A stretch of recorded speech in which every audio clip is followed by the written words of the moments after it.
we pray for revival.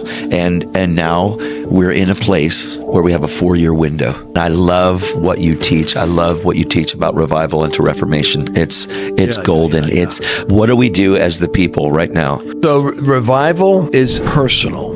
Reformation is institutional. That's the distinction. Otherwise, we might confuse ourselves with linguistics.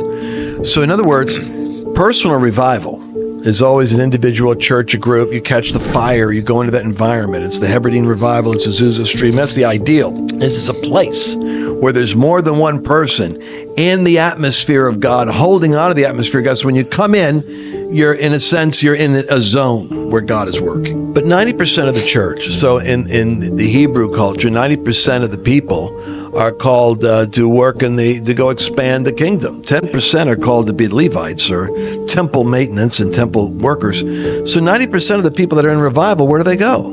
This is where it gets a little bit strange. Without a revelation of discipling nations, without a vision for unpacking this in your culture, you end up kind of in an unhealthy place, which, by the way, puts the fire out, because you're constantly looking for another stimulus within the church to keep the revival going, when in fact God's plan is that you would go out into your assignment and begin to develop a walk with Him in the territory that you're inheriting. So good.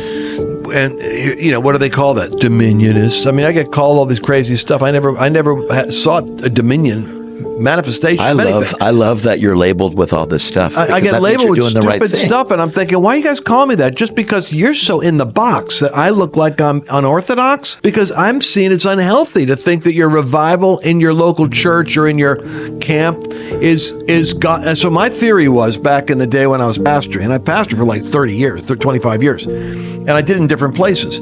I had the old school model. I left the business world to go into revival. So I had Randy Clark, I had Bill Johnson, I had Kim Clement, all my friends. I would be on boards working for them because I was smart and helped them. And then in exchange, they owed me. They came to my church and ministered. So I got the world's best to come to my little churches. Wow.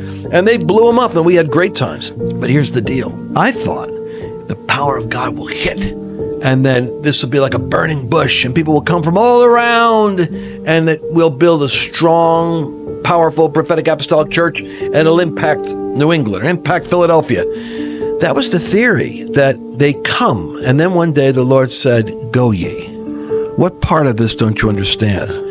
I keep having these blowout big conferences, but we weren't touching the education mountain. We weren't touching the campuses. I thought if we really had fire, they'd come. The Lord said, I didn't say come ye, I said go ye. Revival is to cause this ecclesia to go into all the world. Hey there, you just listened to an excerpt. That's a little bit of the podcast. So if you want to get the whole thing, because there's a lot more content there, go to lancewallnut.com/podcast. And instead of getting an excerpt, you get the entire message.